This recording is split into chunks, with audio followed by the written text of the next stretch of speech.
Alhamdulillah, salatu wassalamu ala rasulillah wa ala alihi wa sahbihi wa ala Rabbi shrah li sadri wa yassir li amri wa hlul 'uqdatam min lisani yafqahu qawli. Amma ba'du, Bapak Ibu yang dirahmati Allah, alhamdulillah puji syukur kita aturkan kepada Allah Subhanahu wa taala atas limpahan nikmat yang kita terima, yang tentu di antara kita nikmatnya berbeda-beda, tapi memiliki nikmat yang sama yang harus selalu senantiasa kita jaga, yaitu iman Islam yang harus kita rawat jangan sampai turun, apalagi sampai hilang. Nauzubillah summa nauzubillah.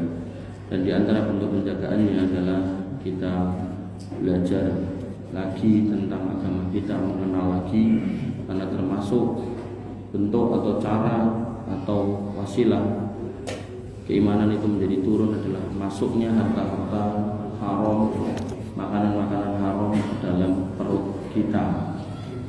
Dan termasuk sebagian orang itu bingung ngajari anaknya sampai anaknya macam-macam polanya, dan ternyata setelah ngobrol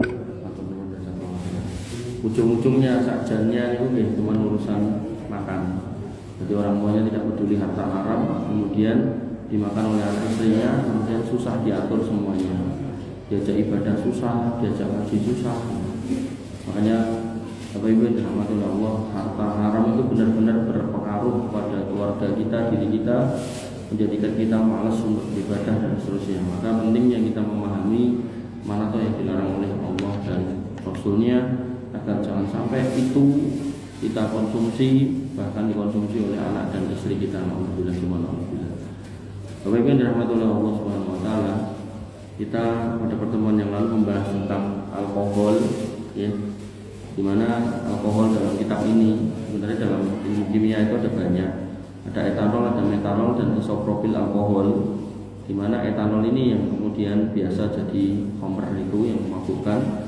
Kemudian metanol dan isopropil alkohol ini yang tidak biasa dijadikan minuman. Metanol biasanya buat campuran-campuran pelarut, bahan bakar, minyak wangi. Kemudian kalau isopropil alkohol biasanya untuk sterilisasi, pengawet dan seterusnya. Maka singkat cerita, ya, pada pertemuan yang lalu hukumnya menjadi berbeda-beda ketika konteksnya adalah etanol yang digunakan untuk minuman keras, maka itu dicampurkan dalam apapun yang kita miliki itu tidak boleh. Tapi kalau metanol dan isopropil alkohol, maka itu dicampurkan masih boleh, tapi tidak buat makanan karena nanti marahi bahaya. Jadi dicampurkan ke bahan bakar boleh, dicampurkan ke parfum boleh. Khilafnya kemarin kita sudah bahas. Dan kemudian kemarin kita terakhir juga sudah sampai pada memproses alkohol untuk menjadi zat lain. Jadi kalau asalnya dari alkohol yang bersifat homer tadi, homer itu dikatakan homer kalau diminum dalam jumlah banyak memabukkan, maka sedikit juga nggak boleh. Maka kalau itu diproses menjadi zat lain, misal diproses jadi cuka, jadi macam-macam, maka itu juga tidak diperbolehkan. Tapi kalau berasal dari metanol atau berasal dari isopropil alkohol, maka itu masih diperbolehkan. Makanya ketika ngomongkan cuka, ya, pada pertemuan yang lalu, maka membeli homer yang zatnya adalah homer yang merupakan etanol tadi, kemudian dijadikan cuka, tambah ragi dan seterusnya, mungkin terus jadi cuka, maka itu tidak boleh. Tapi kalau kemudian bukan homer tapi alkohol jenis metanol dan yang lainnya yang tidak memabukkan, nah itu kemudian diproses jadi cuka, kalau memang bisa boleh. Nah, kita lanjutkan pada pertemuan berikutnya atau materi berikutnya, yaitu cuka yang diproses melalui cara haram. Kalau kemarin bahannya haram, kalau ini caranya yang haram. Pendapat apakah cuka hasil proses itu menjadi halal atau suci, ataukah tetap najis? Jadi homer yang berubah menjadi cuka tanpa proses apapun, dibiarkan terus jadi cuka, maka itu zatnya tetap suci atau tidak? Maka sebagian mereka berpendapat bahwa hukumnya tetap najis dan tidak halal dikonsumsi, karena sebuah asar atau sebuah riwayat yang diriwayatkan dari Umar bin Khattab, bahwasanya beliau pernah berkata, jangan kalian makan cuka yang berasal dari homer kecuali perubahan terjadi secara alami. Jadi kalau cuka hasil proses dari homer maka tidak boleh, tapi kalau alami tiba-tiba jadi maka itu boleh. Nah, sebagian lagi berpendapat bahwa memang hukum prosesnya adalah haram, namun hasil proses telah berubah wujud menjadi cuka, bukan lagi homer, maka cukanya menjadi halal. Jadi ada pendapat yang kedua, walaupun memproses dari homernya itu haram, itu proses jadi cuka, prosesnya itu haram, tapi begitu sudah jadi cuka, walaupun berasal dari homer, maka itu boleh. Nah, walau alam pendapat yang tetap menganggap najis cuka yang diproses dengan cara haram dari tinjauan satu dariyah, yaitu satu usaha untuk melarang sesuatu agar tidak muncul mudarat pada orang yang memakannya, maka dari tinjauan satu dariyah itu lebih kuat dan pantas diterapkan Umar bin Khattab dalam kebijakannya sebagai khalifah agar tindakan haram memproses khamr menjadi cuka tidak dilakukan orang untuk meraup keuntungan dunia. Jadi mencegah supaya orang tidak beli khamr untuk dibikin cuka. Akhirnya nanti kan ada orang yang mau bikin khamr beli cuka. Akhirnya ada orang yang kemudian memproduksi khamr. Nah, dalam rangka mencegah itu maka cuka hasil proses dari khamr tidak boleh. Nah, itu kira-kira begitu. Itu namanya satu dariyah. Mencegah supaya tidak ada pembuatan khamr. Maka sebagai pengambil keputusan dalam sebuah negara patut untuk mengikuti pendapat ini.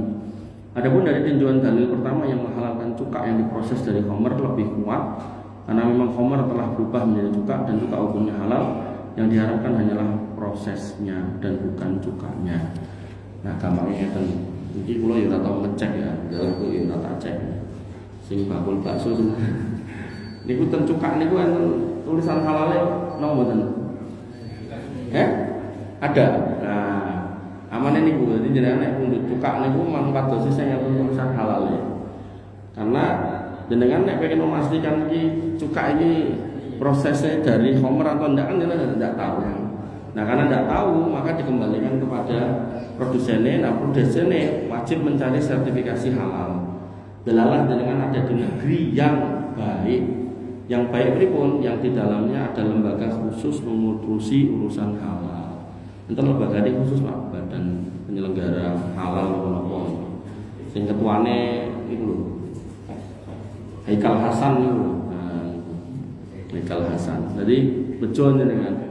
Tapi nek jenengan tinggal di negeri-negeri kafir, mayoritas kafir, susah nyari cuka halal itu susah. Jadi sing paling gampang niku tenan ten Indonesia niku. Anggere nek logone halal ten pun aman, nek banyu putih nek raya. Hah? Tapi enggak ada ya. Oh, enak ini belakang. Ada. Padahal jane banyu putih. Tapi jadi gini, kita tahunya itu kan halal haram itu kan zatnya.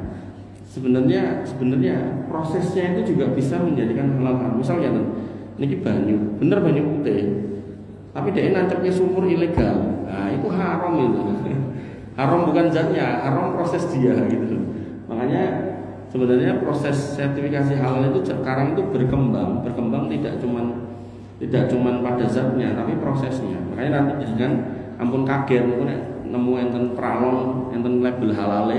Nah, dan terus iki sing arep makan pralone saya sapa to mboten ngoten. Jadi memang dia memastikan proses bahan bakunya itu bukan hasil nyolong gitu loh. Terus bukan hasil nambang di bumi secara ilegal, berizin semua. Jadi itu bagus sebenarnya. Perjalanan yang bagus dari sebuah syariat yang diterapkan di dalam kehidupan gitu. Makanya jenengan nek misal bingung piye paling gampang memproduksi sing label halal logo halal pun mboten mau. Kemudian makanan dan minuman beralkohol. Beberapa jenis makanan mengandung alkohol yang berasal dari proses fermentasi alami, seperti roti yang mengandung alkohol disebabkan proses adonan yang dicampur dengan ragi. Kan enten to. Bahkan nyata-nyata napa telo puhung dirageni kena keluar alkoholnya to. Maka pada saat roti dipanggang dibakar, umumnya alkohol yang terdapat pada adonan tadi menguap tanpa meninggalkan bekas karena suhunya suhu yang digunakan untuk penguapan itu lebih rendah daripada panas yang didapatkan, makanya hilang. Alkohol juga terdapat pada jus-jus buah, khususnya jus anggur yang kadarnya bisa mencapai 1%. Juga terdapat pada susu dalam kadar dengan kadar terkadang sampai 0,5%. Tetapi minuman ini tidak memabukkan sekalipun dikonsumsi dalam jumlah besar. Hukum makanan halal sekalipun mengandung alkohol karena yang diharamkan adalah makanan yang dalam jumlah besar mabukkan, maka sekalipun jumlahnya kecil tetap diharamkan. Begitu pula sesuai dengan sabda Nabi SAW, ma'askaro kasiruhu faqaliluhu haram. Sesuatu yang mabukkan dalam jumlah besar maka hukumnya haram sekalipun jumlahnya kecil. Maksudnya ngeten. Telo, pohong dikai ragi, jadilah tape, atau ketan dikai ragi jadilah tape. Enten banyune niku sak ngertos kula lho. Niku nek tape yang 3 hari 4 hari. Niku dereng enten critane wong mendem tape sing semonten niku. Tapi nek disimpen 2 tahun lah mungkin nggih. Nah, kula yo emoh nek tape suwe banget. Niku dicirike gampang, buntele nganggo godhong, anggo godhonge wis elek dianget berarti kan suwe banget niku. Tapi nek godhonge tesih ijo, nah niku aman. Nah, walaupun ada alkohol, maka karena tidak ada ceritanya orang mendem tape yang baru niku, maka memakan tape-tape yang beralkohol walaupun sedikit atau banyak dari tapenya itu tidak apa-apa, tidak apa-apa. Tapi kalau niku sudah tape lawas sing godhonge pun melik niku apa disimpen oleh sing jadi plastik, awalnya plastiknya rada mingkup jenenge kempes, terus saking suwene nyimpen terus karena muncul gasifikasi terus jadi melendung. Nah, itu ya otomatis berpotensi alkoholnya banyak, maka itu tidak boleh dikonsumsi seperti itu. Makanya Bapak Ibu dirahmati oleh Allah Subhanahu wa taala. Jadi kaidahnya nek banyak haram, maka sedikit haram. Ngoten nggih. Nek banyak marai mabuk, setetes tidak boleh. Tapi nek banyak enggak ada ceritanya orang mabuk, tape yang bungkusnya anyar-anyar tadi, maka makan sedikit atau banyak tidak apa-apa. Makanya jenengan mungkin jangan sampai bodoh niku enten terus genah jenengan nyugoi tape sak piring terus enten sing teko seneng karo tape kok mangan tape ra mandeg-mandeg dilek iki oke kok tak mendem. Lah nek ngene ngono berarti jenengan ndekeki barang sing mari mendem sing dosa sing ndekeki to. Wong faktane ngentekke sepiring ora apa-apa, paling wetenge panas lan lurus ngoten mawon ta. Maya Bapak Ibu dirahmati Allah Subhanahu wa taala, nggih. Ngoten nggih kaidahnya. Jadi sesuatu yang dalam jumlah banyak marai mabuk, maka memakannya atau meminumnya sedikit walaupun setetes tidak boleh. Tapi nek banyak tidak apa-apa, tidak mabuk, maka makan sedikit atau banyak tidak apa-apa. Nah, kenyataannya makanan ini tidak mabukkan dan dikonsumsi dalam jumlah besar, maka dengan demikian hukumnya juga halal dan boleh dijual belikan. Jadi jual beli tape tidak apa-apa, jual beli legen tidak apa-apa. Tapi tapi ini, nah ini kan botol ini kan biasanya botol aqua bekas toh. Niku jenenge ini kan nek di dipecah awal niku rodok bening, terus bening. Nah, niku terus aman. Tapi nek jejer sak gerobak makin kesini kok makin butek kaya susu segar ngoten niku. Nah, sing niku hati-hati niku tuwak niku. Wah, aku jane ra ngerti mati kandhane Ustaz sesuk tak tunggu sing kuwi. Ngoten ya, iki ilmu biar jenengan hati-hati. Artinya ngeten lho nek jenengan ndak ngerti dadi ngerti, nek biasane ngundut sing niku ya ampun dilampahi meleh, sing niku tuwak niku punan namine. Nah, atau umpama jenengan adalah pedagang legen niku, nggih ampun ngedol legen sing pun ngoten niku gitu. Kalau ini toh, kula niku ngisi kajian di daerah Gilingan. Mulih niku motor niku dicantoli gitu. Nah, delalah sing nyantol niku bakul Tegan. Kan ngisine Senin kali Selasa bar subuh. Nah, Senin kula mboten makan. Kan keselen seminggu sadurunge niku. Terus nek napa pun mepet subuh ngoten, pun mepet adzan ngoten kula wis rasah makan sisan. Telat. Terus diijing kula kedayangan mriku niku tangi-tangi pun adzan niku terus kula mboten makan. Nah, Selasa kula makan cantoli. Tekan omah dibuka bojo kula. Kok kecut. Pun kecut, mungkin kemarin gitu kan. Nah, tapi terus kalau rasake ya memang kecut, tapi tidak napa istilahnya, tidak marahi mendem niku lho. Artinya kecut yang kemudian mungkin masih aman lah gitu kan. Nah, dari situ maka tidak apa-apa. Jadi nek misal ada napa niku kadang mungkin garwa jenengan atau jenengan mundut rujak, dikek kulkas. Bojone kan gen adem ndak dipangan, lali mangane dare ngenteni apa telung dino kan kecut tur tambah kecut. Nah, enten banyune kendap jenengan uyuh bah ndak apa-apa niku. Tapi nek wis 3 wulan apa 3 tahun niku nggih ampun ya. Sengaja niku. Apa-apa, makanya proses fermentasi alami selama masih masuk dalam kategori tidak memabukkan, merubah zatnya jadi benda yang memabukkan, itu tidak apa-apa. Dan kulkas-kulkas itu jadi jangan buru-buru dibuang. Memeneh malah orang dibuang kayak tanggane. Pak ini kan kayak panganan tanggane mesti kecut-kecut ini motor. Sergap tuku rasa sergap mentek gitu. Nah, kemudian makanan minuman yang ditambahkan alkohol.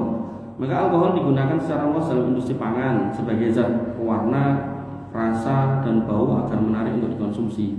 Terkadang sengaja ditambahkan ke dalam makanan dalam jumlah besar, seperti dalam proses pembuatan es krim, jenis-jenis kue, minuman non alkohol tapi dikasih alkohol, dan buah-buahan yang dapat memabukkan. Termasuk nek jenengan ten apa niku warung bakmine Cina-Cina niku nek nganti wajane sing murup boten mung isore sak dhuwur-dhuwure. Nah niku kena diucali ciu niku. Makanya ada ciu-ciu, bio-ciu. Ciu niku lah artinya niku alkohol niku. Jadi ciu itu sebenarnya dari bahasa Cina. Nah, hukum menggunakan alkohol dalam produk makanan diharamkan dalam Islam karena ini melanggar perintah Allah yang memerintahkan seorang muslim untuk menjauhi khamr. Oleh karena itu para ulama dari berbagai mazhab melarang penggunaan khamr untuk apapun. Jadi walaupun bakmine niku digerucuk ngangge ciu terus disumet dhuwure muro, ciune kan otomatis menguap. Nah, itu tidak diperbolehkan juga dalam hal ini. Ya, karena sudah nyampur. Nah, akan tetapi bila makanan dan minuman tersebut telah dicampur alkohol oleh sebuah pabrik makanan seperti minuman berkola yang menggunakan alkohol untuk melarutkan kola, apakah halal menjual produk yang mengandung alkohol tersebut? Apakah halal untuk mengkonsumsinya? Artinya kita sebagai pedagang membuat sing nyampur, kita menjualkan produk-produk seperti itu apakah boleh? Maka pendapat yang pertama, alkohol yang dicampurkan dalam makanan atau minuman tidak terurai, masih terdapat bau, rasa, efek, dan memabukkan. Maka ulama sepakat tidak boleh dikonsumsi dan tidak boleh dijual belikan dan wajib dilenyapkan karena makanan minuman ini bercampur alkohol yang haram dikonsumsi. Artinya kalau sudah haram maka menjual belikannya haram. Kemudian yang kedua, alkohol yang dicampur dalam makanan atau minuman yang terurai tidak terdapat lagi bau, rasa, warna dan tidak menyebabkan mabuk. Manakala makanan tersebut para ulama berbeda pendapat. Nah, pendapat yang pertama, mazhab Hanafi, Maliki, Syafi'i, makanan ini tidak halal karena telah bercampur alkohol, khamr dan alkohol alkohol adalah najis, maka berarti makanan minuman ini bercampur najis, hukumnya berubah menjadi najis, maka tidak boleh dikonsumsi dan haram dijual belikan. Nah, pendapat yang kedua, menurut sebagian ulama dalam mazhab Hambali, ya, dalam hal ini yaitu Abu Yusuf Al-Hanafi, yaitu murid dari Imam Abu Hanifah dan Ibnu Hazm, bahwa makanan minuman yang telah bercampur alkohol hingga larut terurai dalam makanan dan tidak terdapat lagi bau, rasa dan tidak ada efek memabukkan, maka hukumnya halal dikonsumsi dan halal dijual belikan. Mereka beralasan bahwa khamr diharamkan karena memabukkan, sedangkan makanan minuman yang dicampur dengan alkohol kemudian larut dan tidak memabukkan ini menunjukkan bahwa khamr telah berubah menjadi zat lain. Dengan demikian makanan dan minuman yang sejak awalnya adalah makanan yang halal tidak terpengaruhi hukumnya oleh campuran alkohol yang kemudian terlarut atau terurai. Nah, pendapat ini banyak didukung oleh ulama kontemporer mengingat zat khamr telah hilang, larut dan terurai dan yang tinggal hanyalah makanan atau minuman yang halal. Sebagaimana khamr murni bisa berubah wujud menjadi cuka, hukumnya boleh berubah menjadi halal, maka apalagi khamr dalam makanan minuman dicampurkan bukan sebagai bahan dasar ulama. Jadi beliau penulis kitab ini malah justru condong pada pendapat kedua. Pendapat kedua yang mana ketika itu percampurannya itu sangat kecil dan tidak mengubah zat utamanya sehingga memabukkan, maka itu boleh. Sehingga ini ada contohnya, misal enten obat batuk sak mirang-mirang. Delala ada seseorang yang cocok-cocokan. Ditukoke lasrin ra cocok, tukoke komik gak cocok. Cocoke OPH. Formula 44 terose. Formula 44 ini adalah alkohol. Nah, di situ dicampurkan alkohol sedikit dalam rangka untuk melarutkan zat tertentu sebagai bahan utamanya. Nah, maka menurut kitab ini beliau condong pada pendapat yang kedua, yaitu pendapat mazhab ini jangan salah, bukan Hambali tapi Abu Hanifah dan Ibnu Hazmi, di mana Abu Hanifah ini diambil dari muridnya yaitu Abu Yusuf. Nah, bahwasanya kalau campurannya itu tidak menyebabkan perubahan zat utamanya dan tidak memabukkan dan rasanya juga tidak mengingatkan pada khamr, artinya tidak ada rasa pripun-pripun. Wah, ora tahu mendem tadi ini rasanya piye to, Mas? Nah, maka itu boleh. Sehingga apalagi nek cocok-cocokan.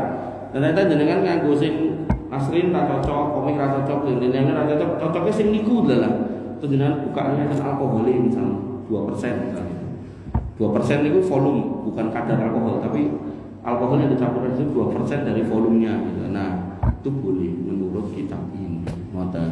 Tapi nek misal dengan bisa menggunakan obat yang murni halal dan tertulis label halal, maka itu jauh lebih baik. Ngoten nggih.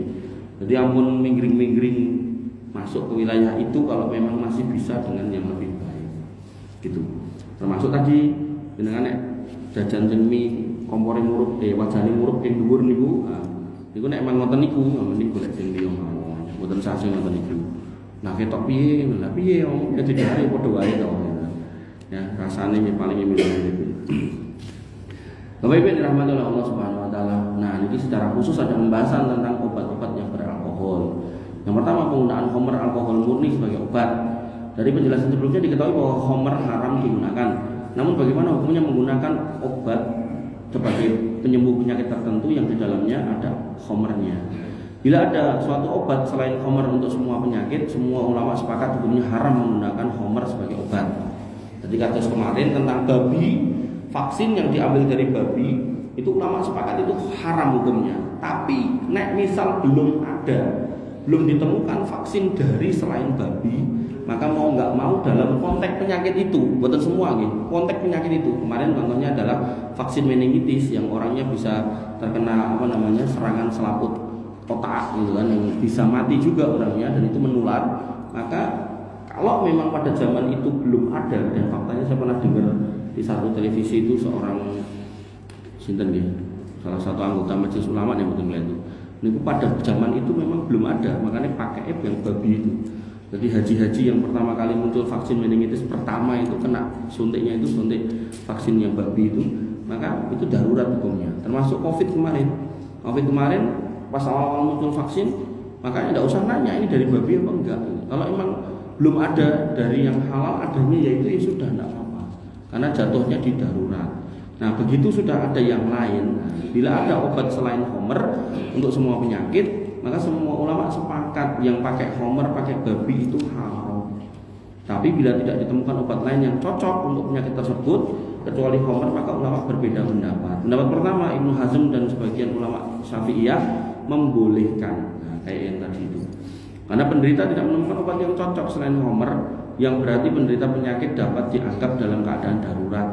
Mereka berdalil dengan kias minum khamr sebagai pengobatan dalam keadaan darurat dengan memakan makanan yang haram dalam keadaan darurat. Jadi gini, ketika jenengan misal di satu tempat tersesat di hutan, nggak ada makanan kecuali babi gitu kan, dan jenengan kalau nggak makan mati, maka jenengan makan babi itu tidak apa-apa. Ini secukupnya niku napa to? Faman itu rogoiro bagin wala antin fala udwana alai. Barang siapa yang dalam kondisi terdesak dan sebenarnya ya nggak mau, maka boleh memakannya dengan kondisi yang secukupnya untuk berdiri dan jalan gitu loh.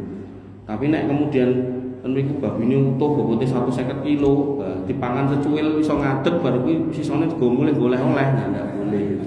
Tenang sal ngoten niku nggih. Nah, Bapak Ibu yang dirahmati Allah Subhanahu wa taala. Maka tanggapan penulis dalil ini tidak kuat karena syarat sah sebuah kias tidak harus bertentangan dengan nas Al-Quran dan hadis. Dan menggunakan khamr sebagai pengobatan telah dilarang oleh Nabi SAW, sebagaimana akan dijelaskan pada dalil pendapat kedua.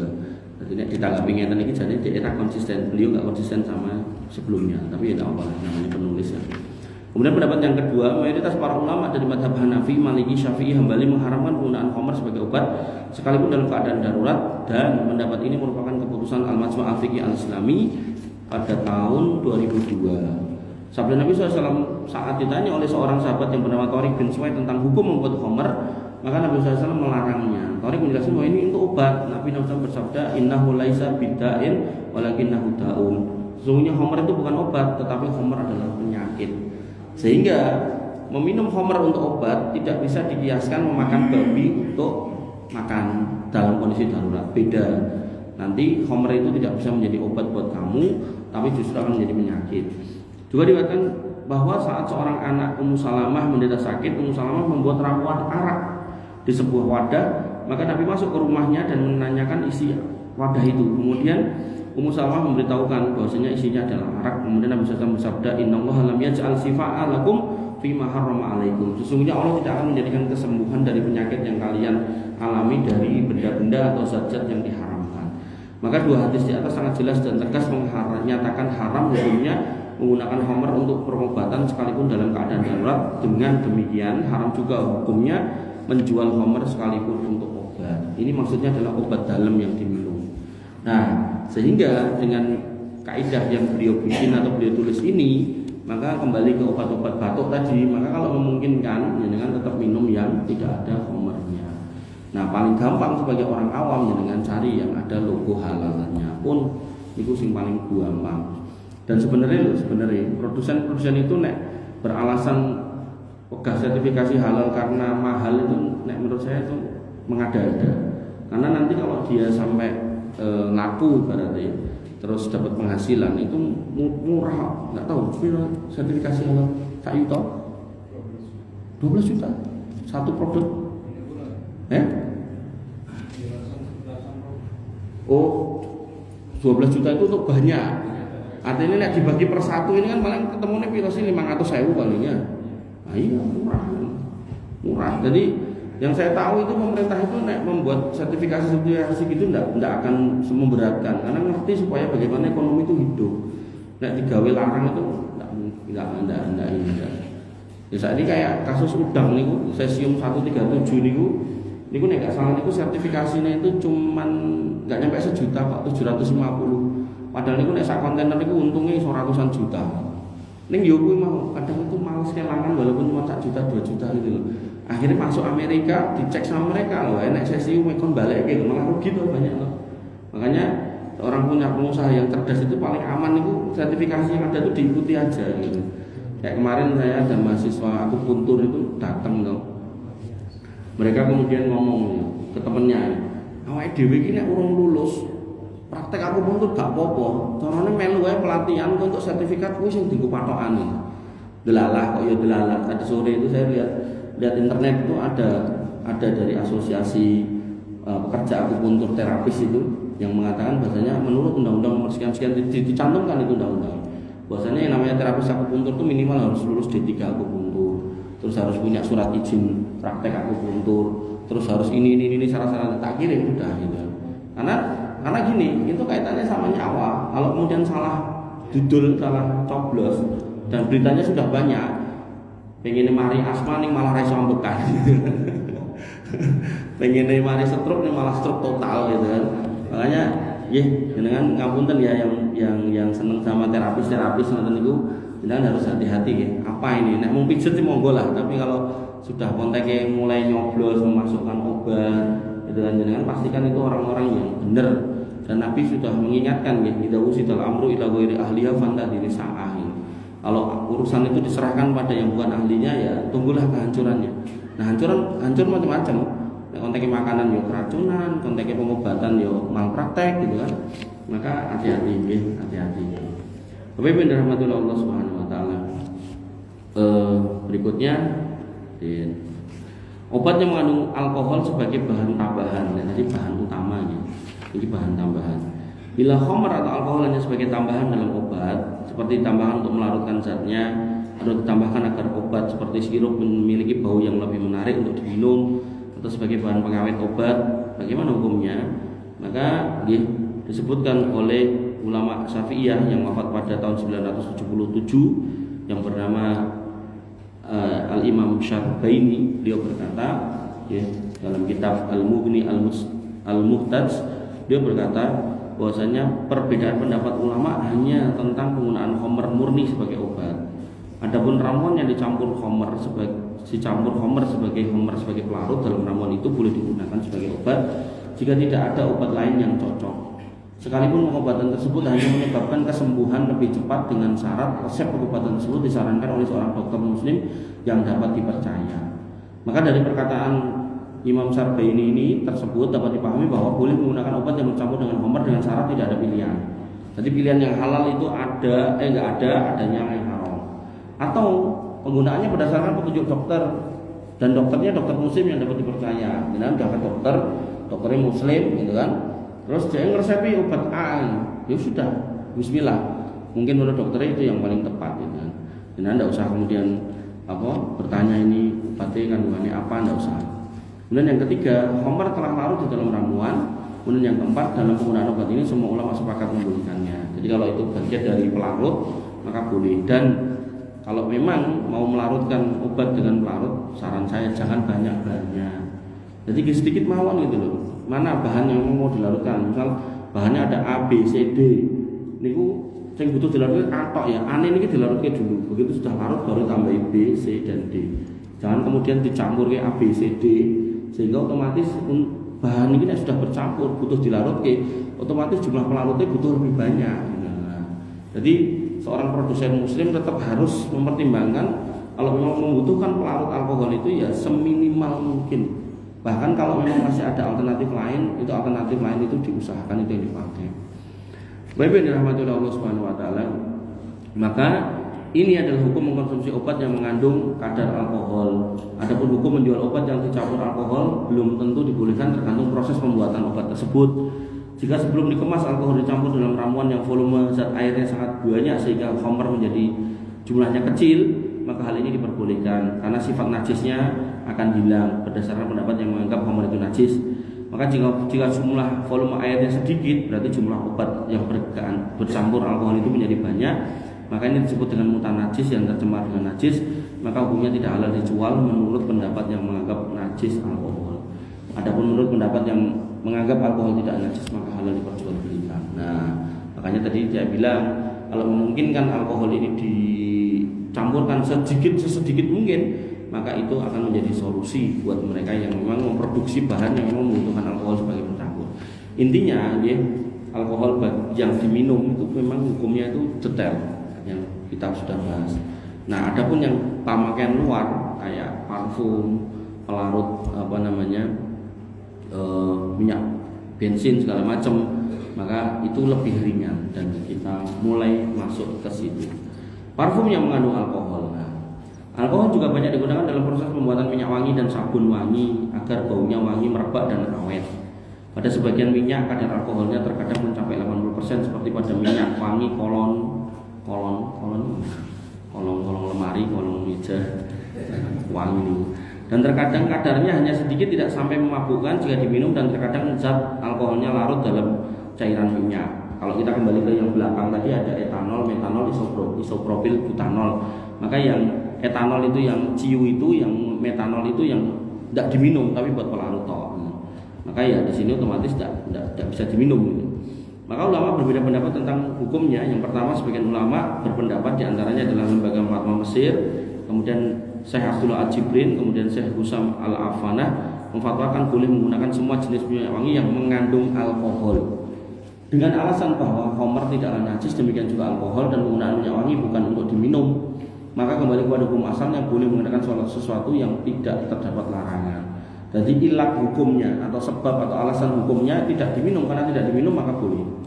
Nah, pendapat yang kedua, menurut ulama lain bahwa haram hukumnya menggunakan minyak wangi yang mengandung alkohol tinggi bila diminum dapat memabukkan. Pendapat ini difatwakan oleh lembaga fatwa Saudi Arabia dan didukung oleh banyak ulama. Dalil pendapat ini adalah yang pertama, menurut mayoritas ulama fikih bahwa khamr adalah najis, maka menggunakan minyak wangi yang mengandung kadar alkohol tinggi berarti menggunakan benda yang terkena najis. Hal ini dilarang dan tidak boleh dipakai karena minyak wangi dipakai sholat berarti tubuhnya terkena najis dan tidak sah sholatnya.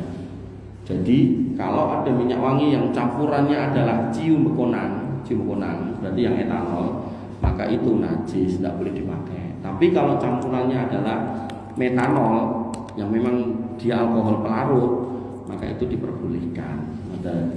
Yang kedua, bagi ulama yang menganggap khamr tidak najis juga melarang menggunakan minyak wangi yang mengandung alkohol kadar tinggi, karena Allah telah mewajibkan untuk menjauhi khamr, sedangkan mencampurkan serta menggunakannya sebagai minyak wangi ke tubuh atau pakaian melanggar perintah Allah. Setelah mengetahui hukum menggunakan minyak wangi yang mengandung alkohol, maka hukumnya menjual mengikuti hukum memakainya. Jika kadar alkohol tersebut tinggi dan dapat memabukkan, maka hukum menjualnya sama dengan hukum khamr, yaitu haram. Jadi intinya kalau khamrnya yang dicampurkan ini memabukkan, maka itu menjadi najis sehingga tidak boleh dipakai. Makanya jangan nek mau beli parfum niku sing ten niku, ten pundi niku, dan toko-toko parfum, nah, memang tingali biasanya ten botol alkohol niku namanya nopo. Nah, nek terus diadai alkoholnya diadai botol-botol aqua, memang teko. Itu kuwi niku konang Mas. Nggih, Pak. Nek ngoten niku berarti ra itu. Dan jika salah satu sifat alkohol pada minyak wangi tersebut dapat diindra, maka tidak boleh juga menjualnya karena termasuk mutanajis bagi pendapat yang menganggap khamr adalah najis. Dan jika alkohol telah terurai larut, maka boleh dipakai dan halal diperjualbelikan. Kemudian berikutnya, hasil jual beli barang yang diharamkan. Allah telah menciptakan seluruh alam semesta. Dia juga yang berhak menghalalkan dan mengharamkan benda apa saja yang Dia kehendaki. Maka bila Allah mengharamkan suatu benda, berarti benda itu tidak memiliki nilai tukar. Jika ditukar dengan uang, sungguh orang yang menerima uang dan memberikan benda haram sebagai imbalannya telah merampas hak orang lain karena mengambil uang tanpa ada imbalan. Jadi benda haram itu dianggap tidak ada nilainya. Makanya seseorang yang membeli benda haram itu sama aja membeli sesuatu yang tidak bernilai, bukan ternilai, tidak bernilai. Sehingga hukumnya orang itu mendolimi orang yang membeli. Padahal Allah telah melarang mengambil uang orang lain dengan cara yang batil. Allah berfirman pada Quran surat An-Nisa ayat 29, ya ayyuhalladzina amanu la ta'kulu amwalakum bainakum bil batil. Hai orang yang beriman, janganlah kamu saling memakan harta sesamamu dengan jalan yang batil. Dengan demikian seluruh benda yang diharamkan Allah tidak boleh diperjualbelikan. Bila diperjualbelikan maka hasil keuntungannya menjual benda haram adalah harta haram. Berikut ini dijelaskan beberapa benda haram yang diharamkan syariat jika dijualbelikan. Jadi ada benda haram yang diharamkan untuk diperjualbelikan, yaitu satu, benda-benda yang mengandung unsur kesyirikan. Sungguh merupakan tindakan yang sangat dolim manakala seorang menyamakan penciptanya dengan makhluk, memberikan penghambaan diri kepada selain penciptanya, padahal manusia sebagai makhluk tidak mau disamakan dengan makhluk lain. Kita sebagai suami disamakan dengan laki-laki lain, kita tidak mau. Maka Allah jauh lebih cemburu kepada hambanya ketika disamakan dengan yang lain. Allah tidak mau. Maka dalam konteks seperti itu, benda-benda yang menuju kepada kesyirikan diperjualbelikannya tidak boleh. Maka seluruh benda yang dipergunakan untuk berbuat kesyirikan dan benda-benda yang menyebabkan orang jatuh dalam perbuatan syirik haram hukumnya diperjualbelikan dan keuntungan menjualbelikannya termasuk harta haram. Nabi SAW bersabda, Innallaha wa rasulahu harrama bai'al khamra wal maitata wal khinzir wal asnam. Allah mengharamkan jual beli arak, sudah kita bahas, ciu, bangkai sudah kita bahas, babi sudah kita bahas. Yang keempat, patung. Jadi nek misal ada seorang muslim pemahat kok memahat dewa-dewane wong agama liya, itu tidak boleh. Atau ada seorang pengrajin kayu kok gaweke penteng, salib, nah itu tidak boleh. Termasuk misalnya dengan tukang bangunan kok disewa pendandani gereja niku mboten angsal. Termasuk misalnya dengan satpam security, sakniki sedaya Kamtibmas kok mengamankan Natal itu tidak boleh. Ngoten nggih. Dadi nek dikai duit, bentuke duit, warnane abang, halus-halus, mongkone 100 niku haram. Maka haram hukumnya menjual patung-patung yang disembah seperti patung Buddha, patung Nabi Isa, patung Bunda Maria dan seterusnya. Haram menjual benda-benda yang merupakan sarana untuk kesyirikan seperti jimat, ngedol jimat, merah delimo, keris cilik, patung Semar cilik niko, air keramat, wah ini itu. Kemudian juga haram juga menjual hewan-hewan yang dianggap mendatangkan keberkahan. Apa tuh hewan mendatangkan keberkahan itu apa biasanya? Memang sih mas perjak itu tuh mas, mana nih wah perjak tamunya bendino teko, tamunya teko jalur mangan kabeh jenengan susah.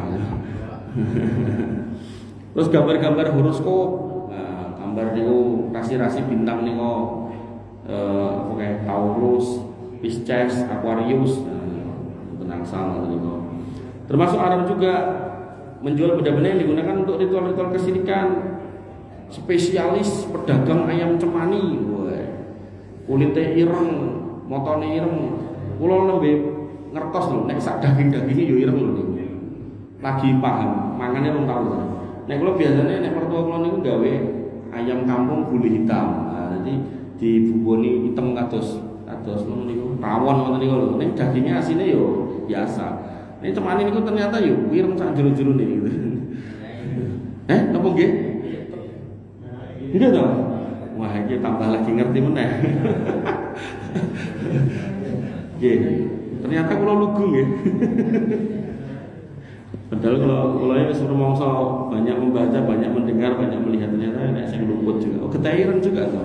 Nek telak ya. Telak malah ora ngerti. Telak sing genah kecing. Kemudian diharamkan juga menjual benda-benda yang berhubungan dengan akidah kesyirikan. Dodolan kembang pas Valentinan, dodolan coklat digo Valentinan, parah meleh sakniki. Wah, naudzubillah ya. Ten Indomaret Alfamart niku nek tanggal Valentinan niku ramun ditawari coklat. Coklat berhadiah kondom, konjina. Oh, hati-hati lho Pak Bu. Nek jare putrane pas tanggal niku tekok ibu apa tuku coklat, ora usah coklat wis ning omah wae mangan sego goreng. Ora bocil-bocil SMA tuku coklat dikeki kondom, mosok dikeki Pak Era mungkin to. Ora mungkin, disebul-sebul gitu ndungan ya ora mungkin ning mesti. Engko akhirnya setannya terus mikir, ayo golek musuhe ngoten. Itu naudzubillah parah nih.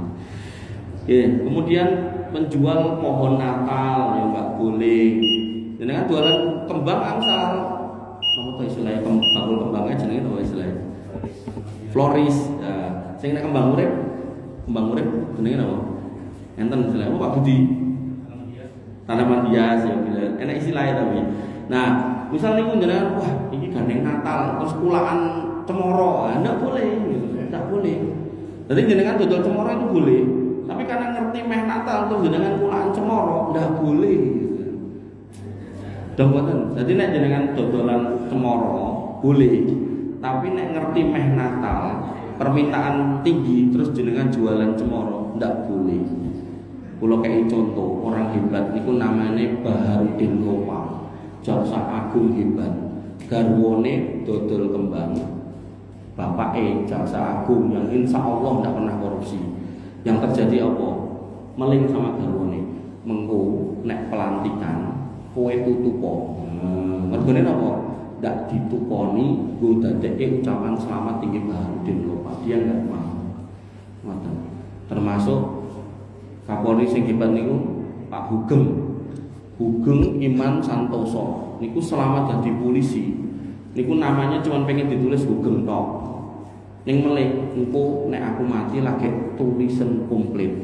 Mergone apa? Nek aku nganti mati dalam kondisi baik insya Allah berarti jenengku Ki Hugeng, imanku membawa saya dalam kondisi santoso.